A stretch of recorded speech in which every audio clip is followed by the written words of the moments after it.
Glória a Jesus, a graça e a paz do Senhor Jesus seja sobre todos os meus irmãos queridos e amados, os que estão aqui nesta manhã e a todos aqueles que estarão nos vendo, participando do culto online, mas também nos vendo mais tarde, em outro dia. A todos vocês, que a bênção do Senhor seja sobre as suas vidas e sobre as suas casas. Amados, ainda de pé, vamos abrir a palavra de Deus na carta de Paulo, a primeira carta de Paulo aos Coríntios, lá no capítulo 10. Primeira carta de Paulo aos Coríntios, no capítulo 10, a partir do verso 12. Vamos ler dois versículos apenas, o verso 12 e o verso 13. Todos acharam? Amém, glória a Deus. Leiamos então, meus irmãos, o que diz as Santas Escrituras. Aquele, pois, que cuida estar em pé, olhe, não caia. Não veio sobre vós tentação, senão humana. Mas fiel é Deus, que não vos deixará tentar acima do que podeis, antes, com a tentação, dará também o escape, para que a possais suportar. Amém, queridos? Aliás, antes, vamos orar mais uma vez? Querido Deus, aqui está a Tua palavra. Meu Deus, e agora eu preciso demais da Tua misericórdia. Meu Senhor, tem misericórdia de mim. Sou um vaso de barro, meu Deus, e quero fazer a Tua obra, quero fazer a Tua vontade. Senhor, então que o Senhor me use neste momento, segundo a Tua vontade, e não me deixe atrapalhá-lo naquilo que Tu tens a falar ao Teu povo, pois é no nome do Senhor Jesus que oramos. Amém. Podemos sentar, queridos? Amém, queridos? Vamos lá. O capítulo 10, todo o capítulo 10, né, de 1 Coríntios, nós lemos apenas 2 versículos, mas todo o capítulo 10, Paulo nos ensina duas grandes lições nesse texto todo. A primeira lição, tá, é que a nossa experiência religiosa ela deve ser balanceada com a precaução, o cuidado e a vigilância. E a outra coisa é que nós temos que ter uma responsabilidade que nós chamamos de responsabilidade cristã. Então são dois itens, né, que Paulo aborda em todo o texto, que eu acho muito interessante a forma como ele coloca isso, né, como sempre ele é incisivo, ele é cirúrgico. Né, e eu estava lendo esse texto e meditando nele e fiquei maravilhado por todo isso. A gente já li esse texto inúmeras vezes, mas Deus me falou de uma forma muito especial, né, e eu gostaria de compartilhar isso com os irmãos. Então, ele aborda esses dois temas. Ele aborda o cuidado que nós temos que ter, a vigilância que nós devemos conservar, porém, ele também nos fala da nossa responsabilidade como cristãos. 2 itens. Né? O nosso foco maior vai ser no primeiro item, vamos falar um pouco sobre o segundo. Bom, e eu quero começar pelo seguinte: existe algo destrutivo, tá? Algo pernicioso que vem contra essas duas bases, tá? E vem de uma forma terrível, vem para destruir, vem para acabar, né? Com essas duas bases tão importantes para a vida cristã. E é sobre ela que nós vamos falar hoje, tá? Que é a autoconfiança. Interessante, irmãos, que quando Paulo aborda isso, ele vai de uma forma bem sutil e ele fala da autoconfiança, né, do poder destrutivo dela, mas ele aborda isso de uma maneira muito didática até, mostrando exatamente as consequências o que essa autoconfiança pode produzir em nós, nas nossas vidas. E gostaria muito que os irmãos prestassem atenção em tudo que vai ser falado aqui, porque me impactou bastante todo esse texto. Tá? Então, Paulo começa primeiramente com um exemplo, que está nesse texto que nós lemos agora há pouco.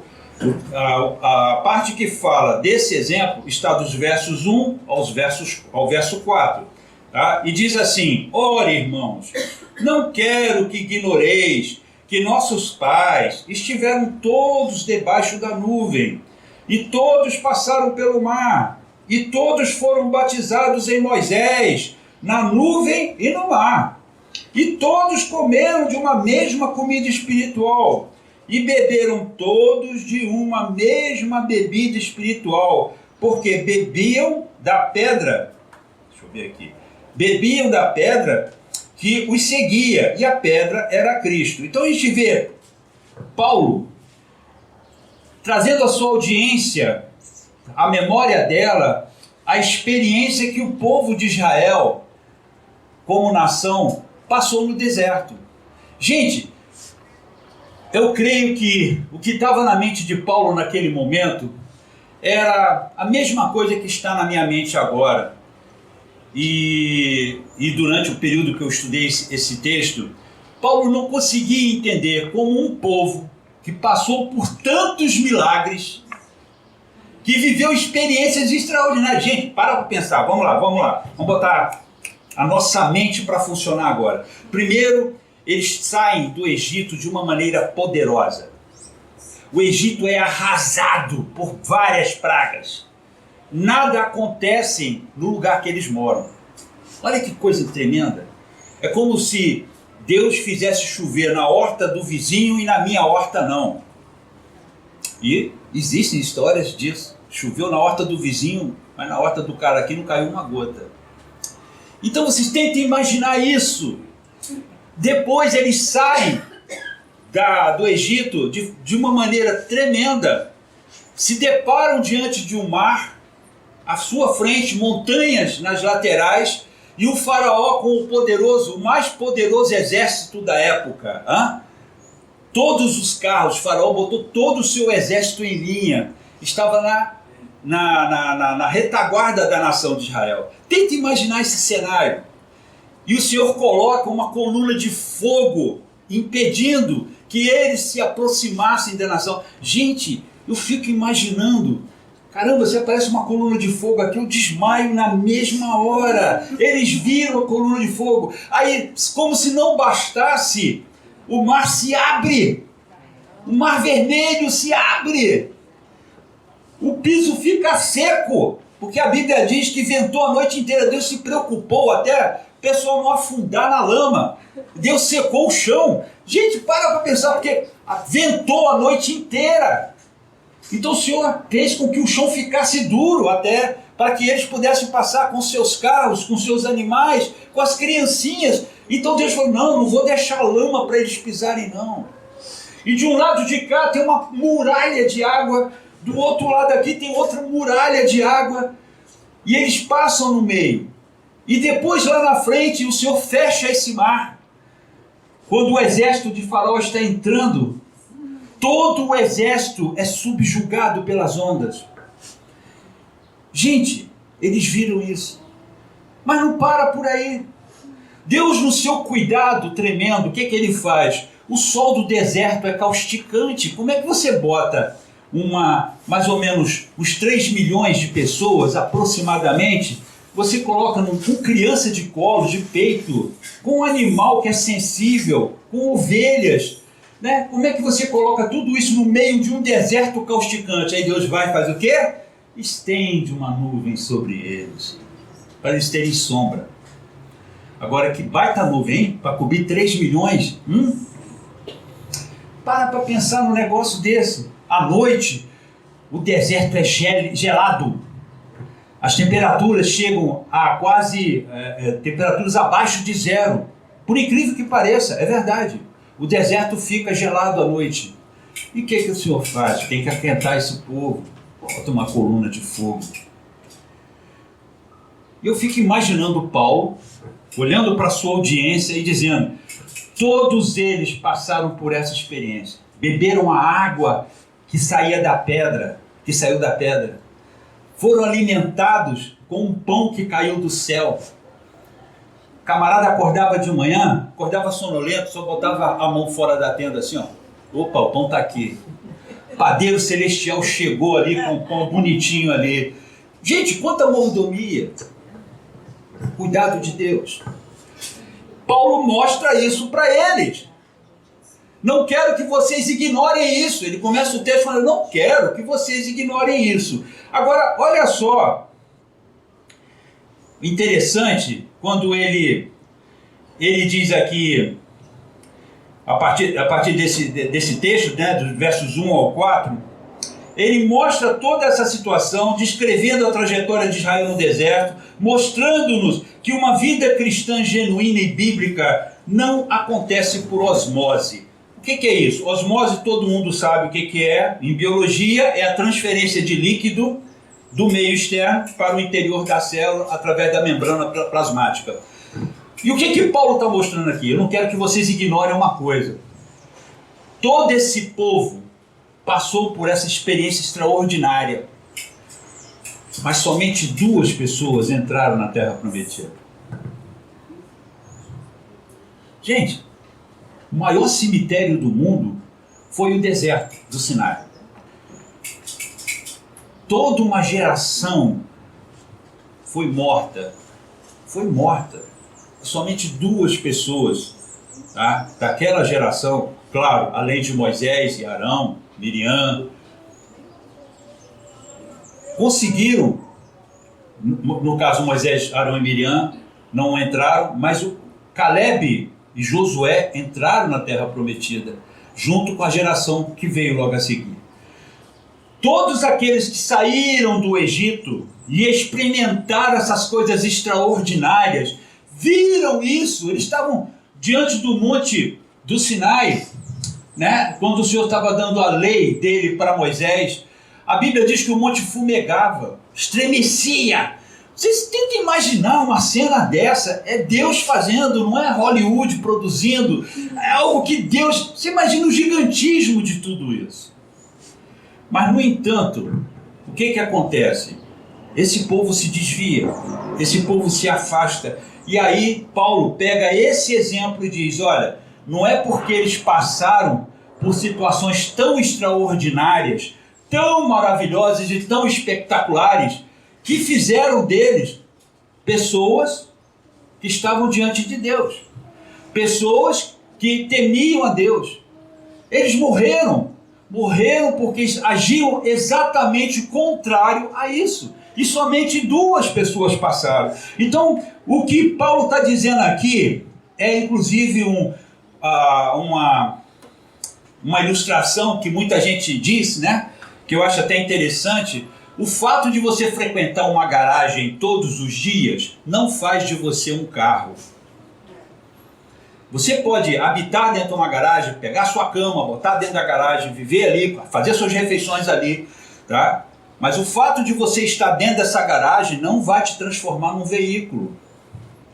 Da mesma forma, Paulo está dizendo, olha só, não é porque eles passaram por todas essas situações, tá? Fizeram deles pessoas de bem, pessoas tementes a Deus, porque não foi isso que aconteceu. Então, continuando, tá? O que muitos de nós fazemos é o que Paulo adverte ali. Você, não é o fato de você estar dentro da igreja, não é o fato de você ter as práticas cristãs, não é o fato de você viver uma aparência cristã que vai fazer de você um cristão. E ele está falando exatamente isso para o povo, para essa audiência dele. E ele toma esse exemplo da nação para dizer, olha bem o que aconteceu com os pais de vocês. Experimentaram toda essa glória, toda essa beleza, mas olha no que deu. Lá no versículo 5 do capítulo 10, diz exatamente isso. Mas Deus não se agradou da maior parte deles, por isso foram todos prostrados no deserto. Isso é muito sério, queridos. Porque dos 3 milhões, somente 2 entraram na Terra Prometida. No verso 11, nós vemos o apóstolo Paulo advertindo a vaidosa igreja da nossa geração. É claro que ele estava falando para a igreja de Corinto, tá? Mas nesse verso 11, nós vamos ver que o endereço desta mensagem é para os nossos dias. Olha o que está escrito lá.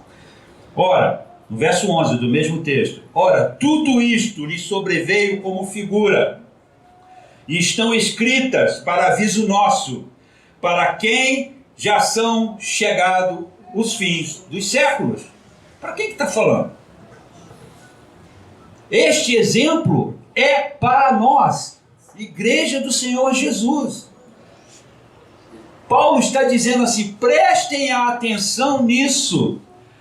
As suas práticas religiosas, o que vocês fazem constantemente, tá? A maneira como vocês agem nas suas liturgias, isso não quer dizer absolutamente nada.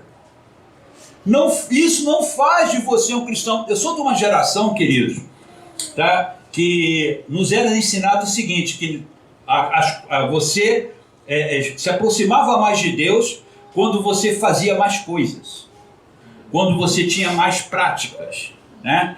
Só que a Bíblia não fala nada disso. A Bíblia é totalmente avessa a esse tipo de doutrina, de doutrinação. Não é isso. O sentido do cristianismo não está na quantidade de coisas que fazemos e nem está no sentido de nós irmos à igreja todos os dias. Precisamos ir sim, é mandamento, tá? Não deixai de congregar como é o costume de alguns. Está lá em Hebreus. Ordem. Ordem tem que ser cumprida. Mas o fato de nós frequentarmos a igreja apenas por frequentar e adotarmos as práticas ali ensinadas por adotar, não nos transforma em cristãos. E Paulo está falando exatamente isso aqui. Só que ele evoca um exemplo do passado.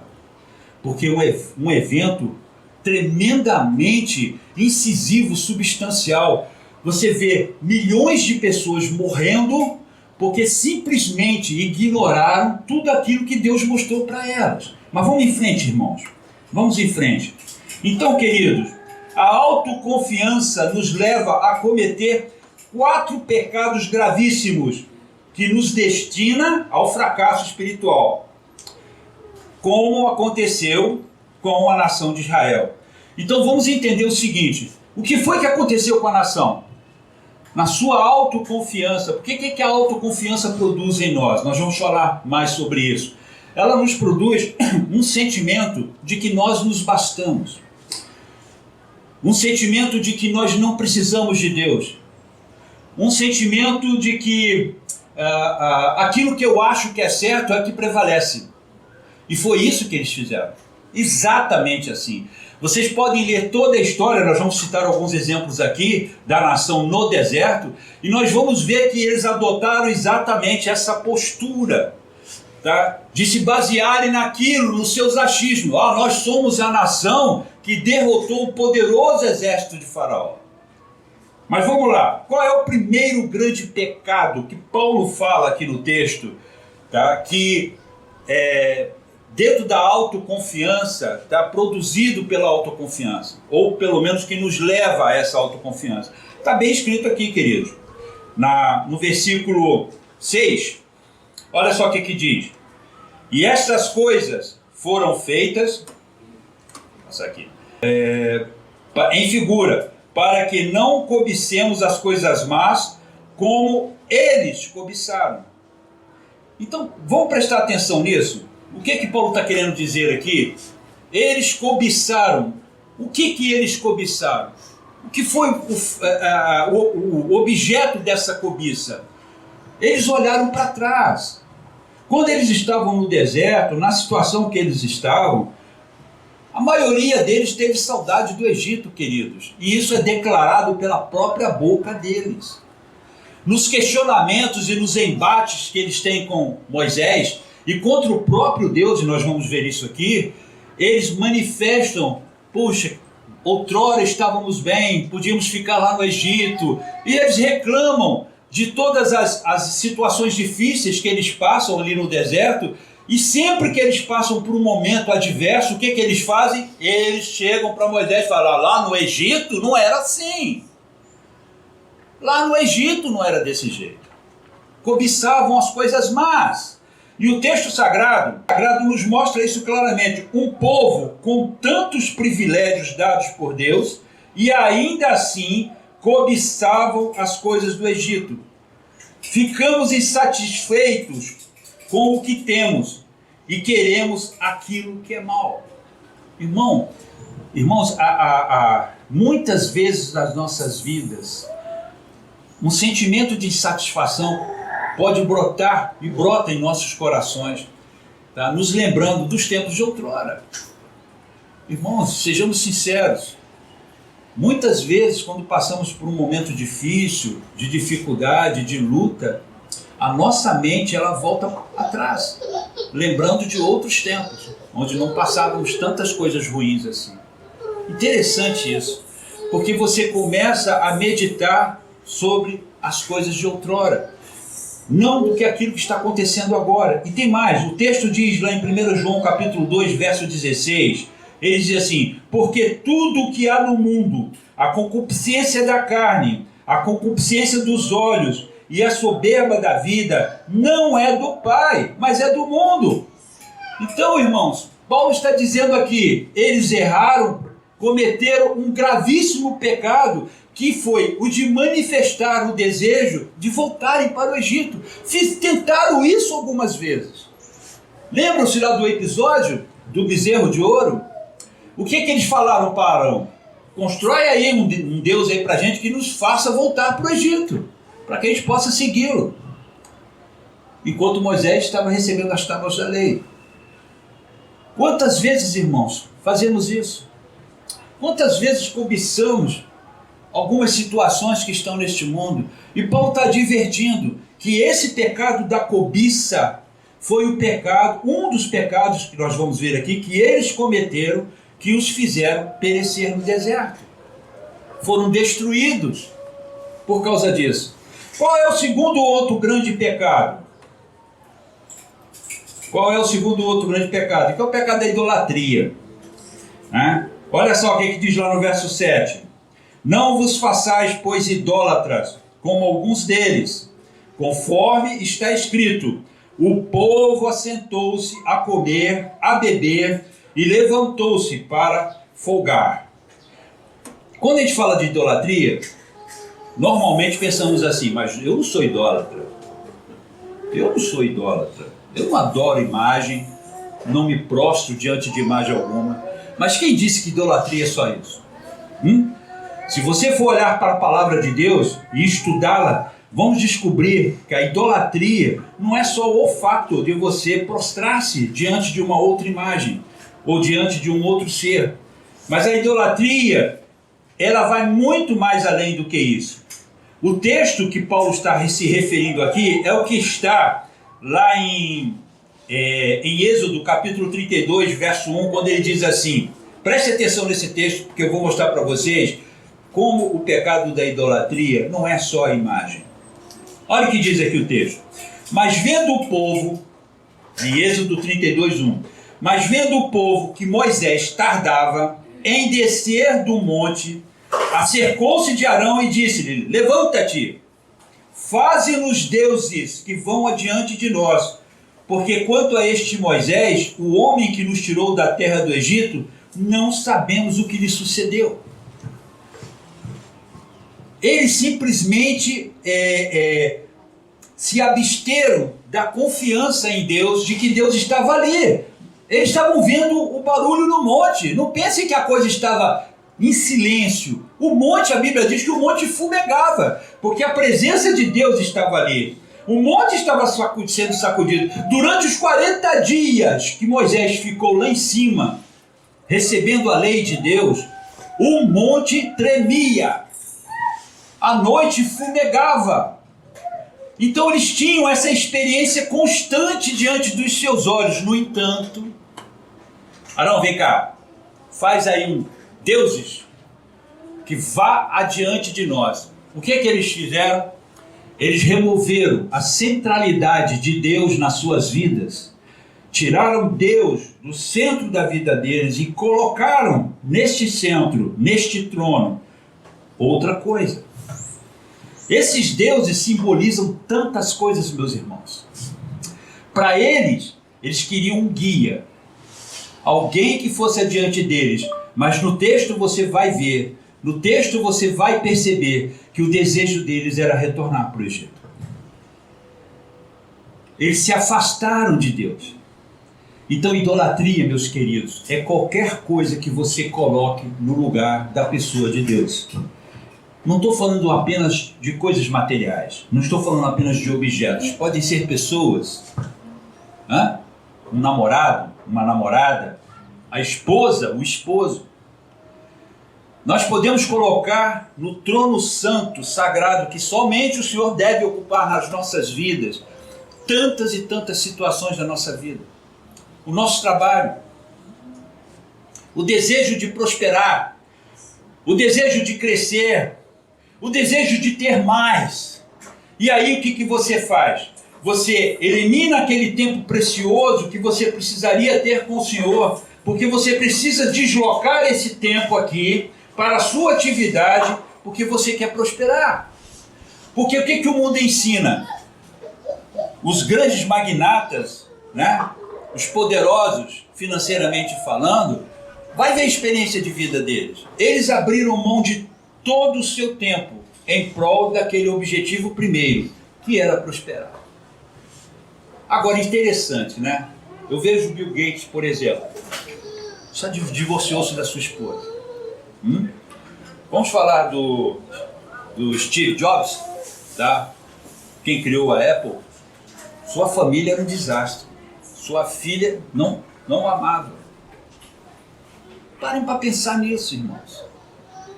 Eles preferiram dar toda a sua vida, investiram todo o seu potencial, a sua capacidade nisso, nesse sentido. Tiraram a possibilidade de Deus ocupar o centro das suas vidas, porque a Bíblia diz o quê? O que a Bíblia nos ensina, querido? Se vocês têm o que comer e o que vestir, se deem por contentes com isso. O que diz a parábola? Quando Jesus conta a parábola, quando ele fala assim, as aves dos céus têm seus ninhos, né? Olha só a beleza, mas no entanto, Deus não deixa que nenhuma delas se perca, caia. Fala também dos campos, que nem Salomão se vestiu com toda aquela beleza, com toda aquela glória, mas Deus vestiu. Então ele fala assim, por que você anda ansioso? Por que você está nessa busca incansável, tá? de ter coisas, de abraçar coisas materiais? Se eu te dou, se eu forneço para você tudo que você precisa para a sua subsistência. Então, esse segundo pecado, meus queridos, tá? Que é o pecado de você, da idolatria, não consiste apenas de de nos dobrarmos diante de uma imagem, tá? Mas existe na contemplação de qualquer outra situação onde nós afastamos Deus da centralidade da nossa vida. Isso é importante, queridos, porque isso levou o povo a perecer no deserto, a morrerem ali, porque eles fizeram exatamente isso. Arão, faça deuses, plural, faça deuses que sigam adiante de nós. Vamos por terceiro, é a fornicação. E aí o pessoal vai falar assim, poxa, Cleiton, lá vem você de novo. Eu não fornico, cara. Eu tenho minha vida santa diante de Deus, né? Sou casado, sou casada, ou se eu sou solteiro, eu estou na minha, fico quietinho. Não cometo pecado de fornicação. Mas não é isso que Paulo está falando, ele está mostrando algo muito mais além. A nossa mente, ela vem até aqui, mas quando você começa a meditar na palavra de Deus, Deus vai te mostrando outras situações. Então precisamos entender, né, que no texto aqui, no verso 8, diz assim, e não nos forniquemos, em outras traduções está, ou não pratiquemos a imoralidade, como alguns deles fizeram, e caíram num dia 23 mil. O que o apóstolo santo está falando aqui, meus irmãos? Ele está falando que nós precisamos entender que a imoralidade, ela vem no reboque de uma caçamba cheia do hedonismo. Você sabe o que é hedonismo? O hedonismo é uma filosofia pagã, nascida na Grécia Antiga, né? Onde o foco era a exaltação do prazer acima de qualquer coisa. Ou seja, você é feliz se você der vazão a todo o seu prazer.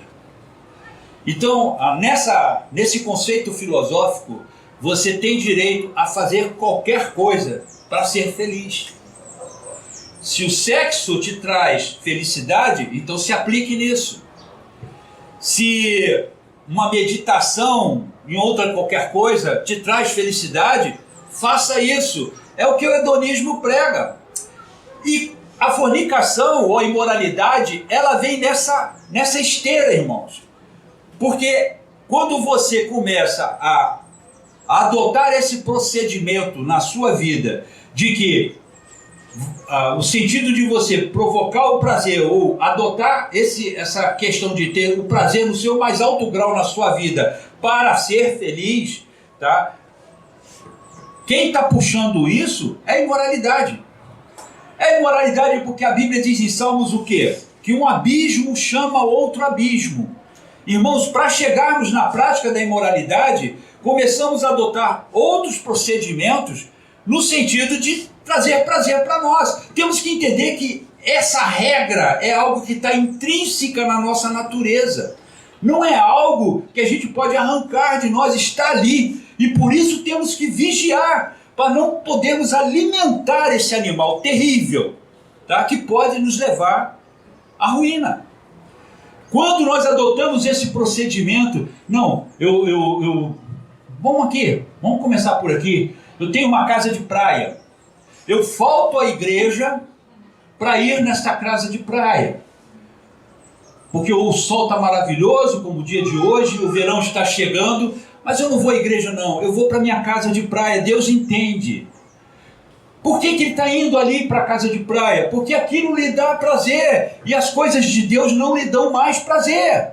Ficar no culto, estar presente nas reuniões, louvar o nome de Deus, participar de reuniões de oração, isso não lhe dá mais prazer. As coisas que estão lá fora, sim, elas me fazem sentir prazer. Então eu vou adotar essa prática. Só que, meus irmãos, essa é uma escada para baixo. E você começa a pular de um degrau para o outro numa rapidez tremenda. Você chega na imoralidade com toda certeza, mesmo que seus valores sejam os mais exaltados. Não importa, você chega lá. O que Paulo está falando aqui é dessa prática maldita dentro do seio da igreja, onde você valoriza o seu prazer. E o que está acontecendo hoje, meus irmãos, nas igrejas? Qual é o grande fenômeno dentro da igreja? As pessoas não ficam mais no santuário para louvar e adorar a Deus. E aí os pastores, os líderes, têm a bendita da ideia, a feliz ideia: vamos fazer algo para entreter o povo. E a igreja deixa de ser o instrumento divino de pregação da palavra, de admoestação, de exortação, e passa a ser um lugar para você entreter. Para pensar. Pastores cômicos que te fazem rir. Como é bom rir no culto. Como é bom falar de temas não bíblicos, ou de alterarmos algumas situações dentro da palavra para se tornar um pouco mais divertida. Não, precisamos reter os jovens dentro da igreja.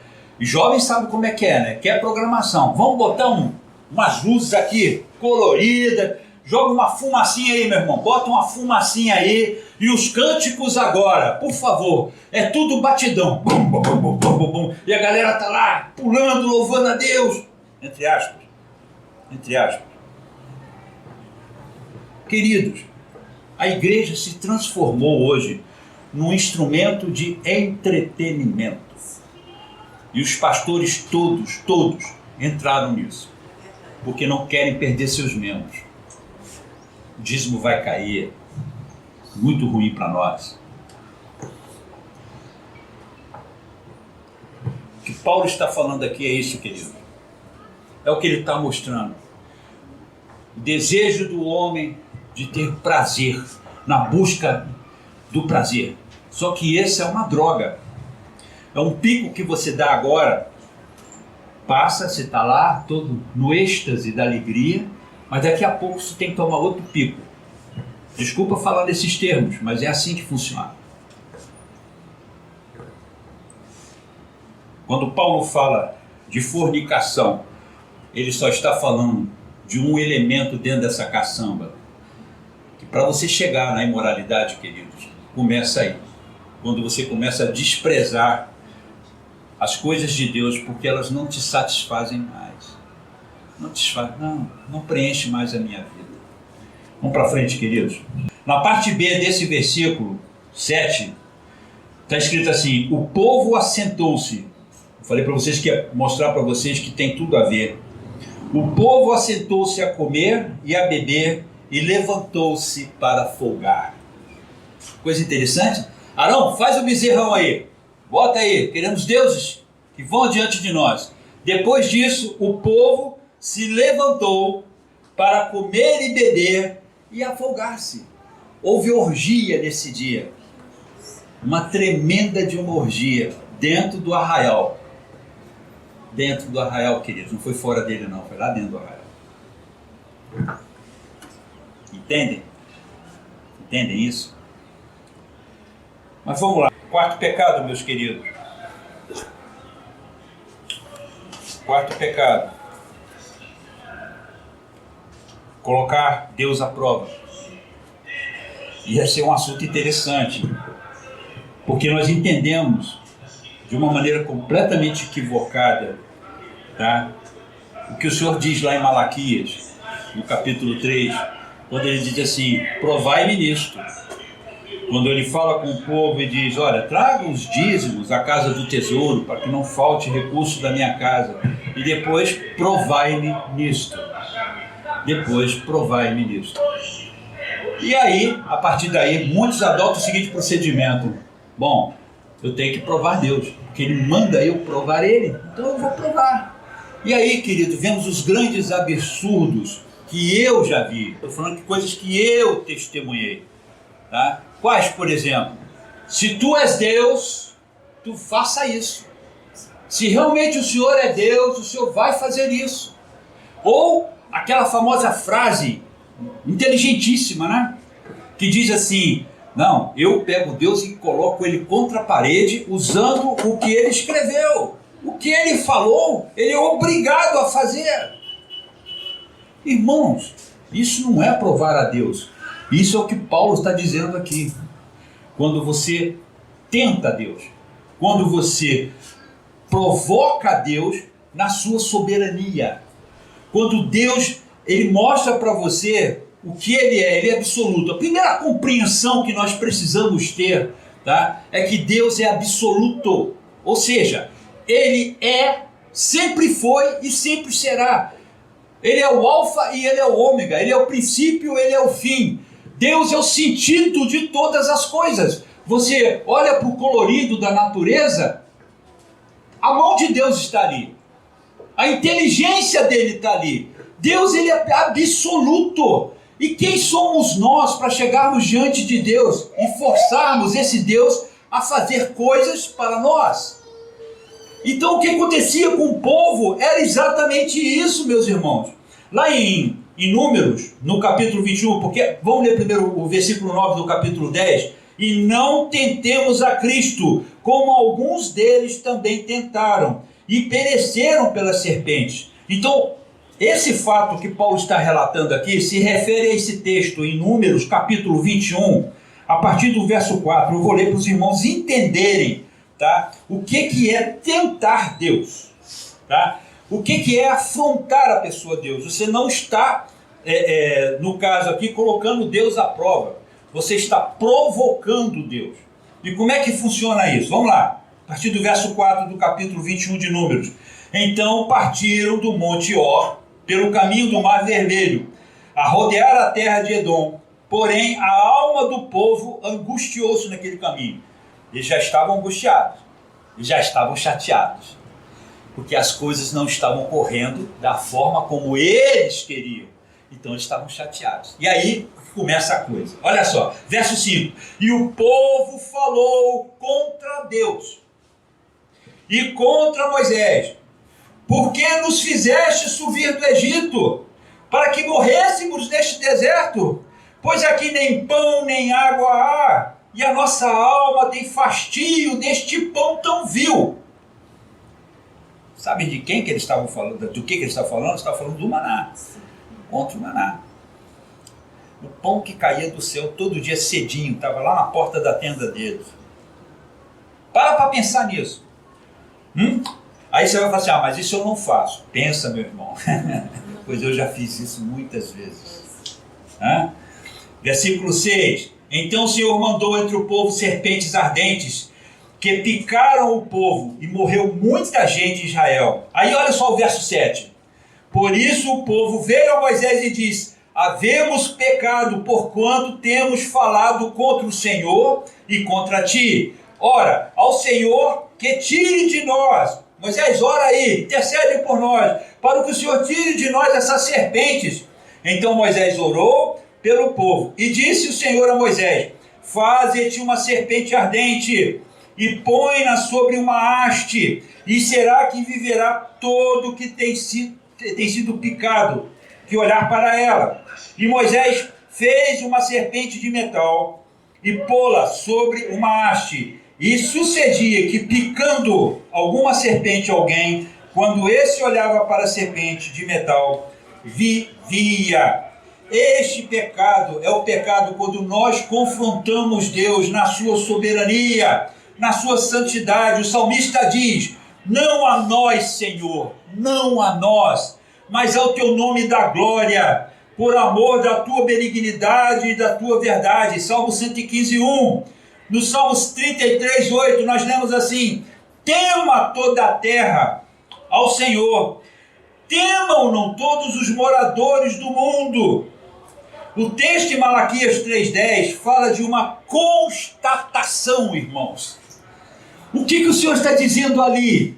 Ele não está mandando você prová-lo, não está mandando você intimidá-lo. Está dizendo o seguinte: olha, se você fizer da forma como eu estou te falando aqui, se você cumprir o meu mandamento, vá lá e constate na outra ponta da corda se as minhas promessas não serão cumpridas na tua vida ou não foram cumpridas.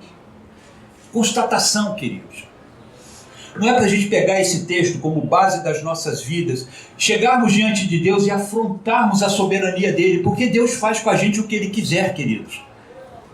Deus faz da nossa vida o que ele bem entender. Ele é o nosso dono, é o nosso Criador. O seu Espírito habita em nós. E se nós temos uma vida de submissão a Deus, nós dizemos a ele: Pai, a minha vida te pertence, é entrega incondicional, é rendição, como o pastor Alan mesmo fala sempre. É uma rendição, você se rende diante de Deus, você se joga nos braços dele, você confia totalmente, plenamente nele. Então, irmãos, nós não precisamos confrontar Deus em nada, porque a nossa vida está nas mãos dele. Então tudo que vier dele está no controle dele. Esse que é o ponto de uma vida cheia de fé, de uma vida regada pela presença de Deus. Amém? Quinto pecado, queridos, muito grave esse, por sinal: murmuração. 1 Coríntios 10:10, no mesmo texto onde nós lemos: e não murmureis, como também alguns deles murmuraram e pereceram pelo destruidor. Eu fui procurar um pouco o conceito de murmuração, achei interessante esse conceito. Murmurar significa sussurrar ou dizer algo em tom muito baixo. Na maioria das vezes, a murmuração é vista de forma negativa na Bíblia. Nos textos bíblicos, o verbo murmurar traduz vários termos hebraicos e gregos que basicamente significam resmungar, sussurrar, um discurso semi-articulado ou simplesmente dizer interiormente. Murmuração, queridos, é falar entre os dentes. Entendeu? Você ficar rosnando. E como nós fazemos isso? Hein? Como nós murmuramos? O povo murmurador. Aí você fala assim: mas que povinho, hein? Somos a mesma coisa. Murmuramos igualzinho eles. Basta alguma coisa ruim acontecer, basta uma fechada no trânsito, basta alguém pisar no teu calo, basta o teu marido de manhã acordar de cara feia, ou a tua mulher não dar o costumeiro beijinho da manhã todos os dias. Basta qualquer situação. Um cachorro que nós temos lá com Alzheimer, tá, que vive aprontando, e a gente murmura. Estou falando para mim, querido. Estou falando para mim.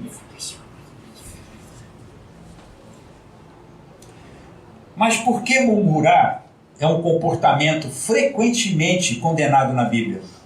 Isso acontece porque geralmente a murmuração está imbuída em descontentamento, insatisfação, queixa e lamentação. Comumente a murmuração expressa um sentimento de desacordo, de oposição, de ira e de rebelião. Isso aí são os estágios mais avançados. Você começa resmungando entre os dentes e a coisa vai avançando se você não tomar cuidado. Contudo, o problema da murmuração é ainda pior, porque geralmente Deus é o alvo dela. E agora? Por que Deus? Por que o Senhor permitiu isso? Teve alguns séculos atrás, eu fui tentar o meu visto para os Estados Unidos. Eu nunca mais vou esquecer essa experiência. Aí chegando lá, levei um pacote de documentos, casa, tudo que eles pediram, né? Atestado do meu bisavô, levei tudo. Levei tudo que eu tinha que levar para aqueles camaradas. Aí cheguei lá no consulado, o cara nem olhou na minha cara, pegou um carimbão e pau, visto negado. Eu nem consegui abrir a boca, porque ele não deixou nem eu falar nada, entendeu? Aí eu saí dali revoltado com Deus. Como é que o Senhor me permite passar uma vergonha? Eu lembro direitinho, eu estava lá ali, eu saí do consulado, eu estava comecei a olhar para o céu, igual um doido, todo mundo passando por mim, eu conversando com Deus, me falando alto. Como é que o Senhor deixa um negócio desse acontecer? O trabalho que eu tive, fiquei esperando esses semanas a fio, tive que juntar essa parnafenalha de documentos. Como é que o Senhor se atreve? Desse jeito, irmão, não estou de brincadeira não. Não tive nem o trabalho de murmurar entre os dentes, eu falei abertamente. Pouco tempo depois eu descobri porque Deus fez que aquele carimbão viesse, pá, negando o meu visto, né? E essa é uma outra história que eu vou contar outro dia. 3 meses depois aconteceu um incidente terrível, que se eu tivesse lá, teria sido a minha destruição. Queridos, uma coisa interessante que nós precisamos entender nesse pecado da murmuração, na maioria das vezes, queridos, o alvo é Deus. Nós sempre vamos contra a pessoa dele. Sempre, queridos. E aí, nós vamos ver a que incidente, tá, o Senhor estava se referindo, Paulo estava se referindo.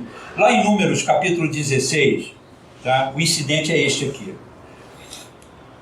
Então disse Moisés: nistos conhecereis que o Senhor me enviou a fazer todos estes feitos, que de meu coração não procedem.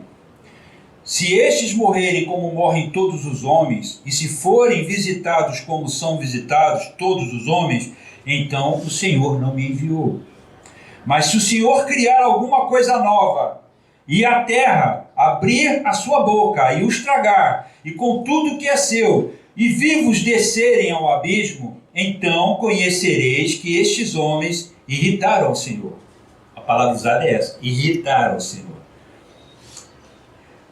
E aconteceu que, acabando ele de falar todas essas palavras, a terra que estava debaixo deles se fendeu. A terra abriu sua boca e os tragou com as suas casas, como também a todos os homens que pertenciam a Coré e a todos os seus bens. E eles e tudo que era seu desceram vivos ao abismo, e a terra os cobriu e pereceram no meio da congregação. Que episódio é esse, irmãos? A revolta de Datã, de Coré, Abirão e Datã. O que eles fizeram? Eles chegaram diante de Moisés e disseram assim: escuta aqui, Moisés, você está se achando, cara. Tu acha que tu é o rei da cocada preta, tu é o cara que banda, que Deus só fala contigo e tal. Peraí, queremos te dizer o seguinte: por que isso?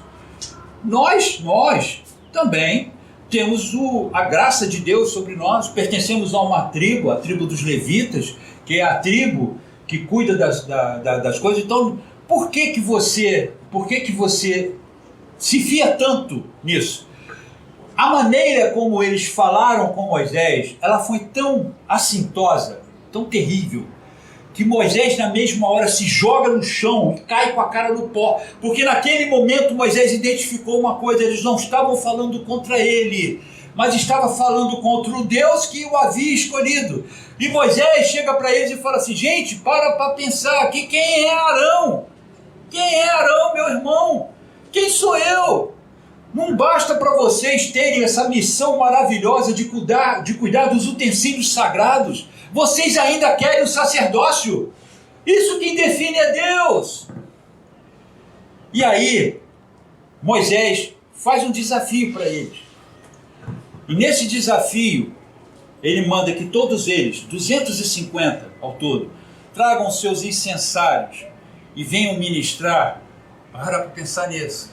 E venham ministrar o incenso diante de Deus. O Arão estará também nesse dia ministrando. E aí, quando chega o dia seguinte, quando todos estão ali com seus incensários, porque murmuraram contra Deus, porque murmuraram contra as decisões de Deus, murmuraram contra a escolha que Deus havia feito. O que aconteceu? Moisés chega para ele e fala assim: olha, se eu realmente sou um emissário de Deus, se eu sou alguém levantado pelo Senhor, se Arão também é esta pessoa, então vamos fazer o seguinte: se não for verdade essa premissa, que o chão se abra debaixo de vocês e os engula a todos. E foi exatamente isso que aconteceu. A Bíblia diz que a terra se abriu. Vocês imaginem uma situação dessa no deserto. A terra abriu só debaixo deles, engoliu todos esses revoltosos, suas famílias, seus bens, seus filhos, aquela geração de levitas, foi toda ela engolida pela terra, e a terra se fechou logo em seguida. Gente, isso é cena de filme, mas foi o que aconteceu, porque murmuraram contra Deus, murmuraram contra Ele. E aqui, queridos, eu preciso falar sobre isso, eu estou muito em cima da hora.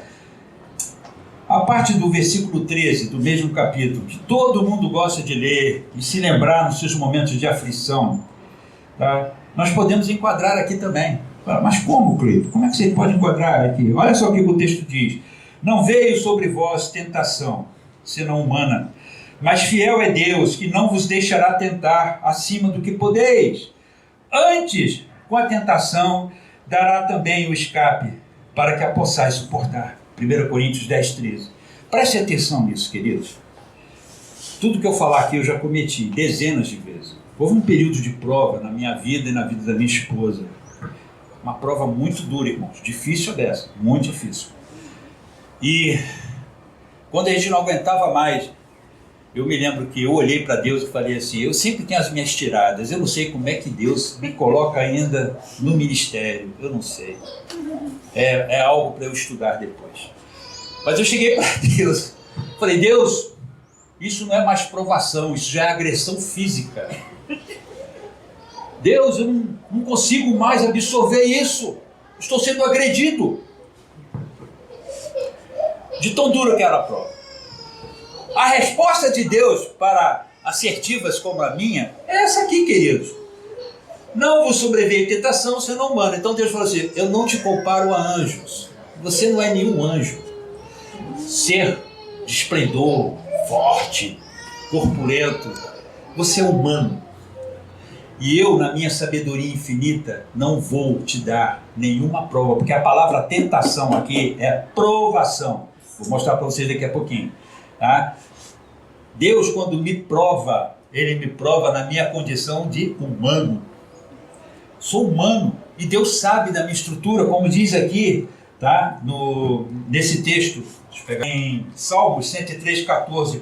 Pois Ele conhece a nossa estrutura, lembra-se de que somos pó. Deus sabe quem nós somos. Ele conhece cada pormenor da nossa vida. E quando a prova chega, quando ela chega até nós, ela chega na circunstância, na medida de que nós possamos aguentar. Deus não, como ele diz aqui, não vou provar vocês de uma forma sobre-humana. Deus não faz isso. E aí, nós chegamos diante de Deus e reclamamos para Ele daquilo que nós estamos passando.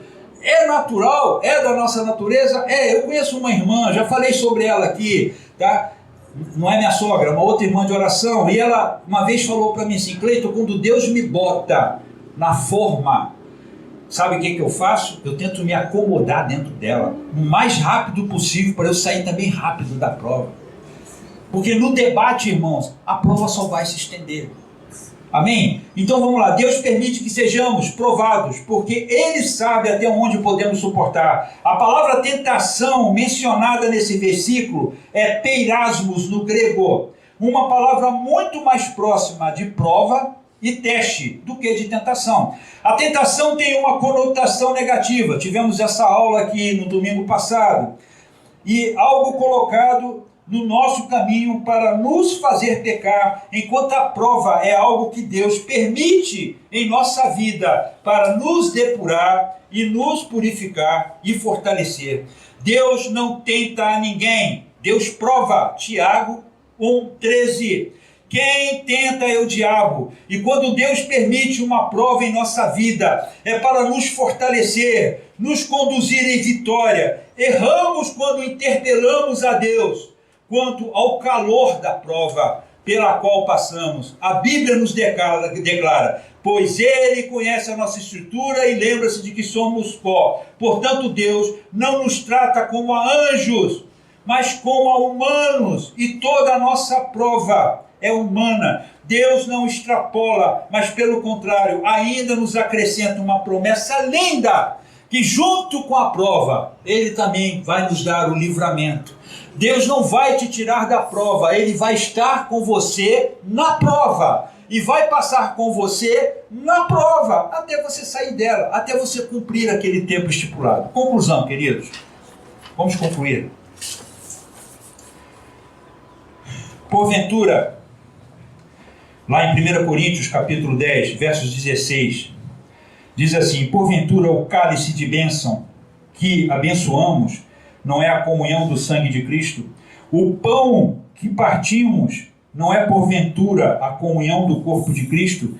Porque nós, sendo muitos, somos um só pão e um só corpo, porque todos participamos do mesmo pão.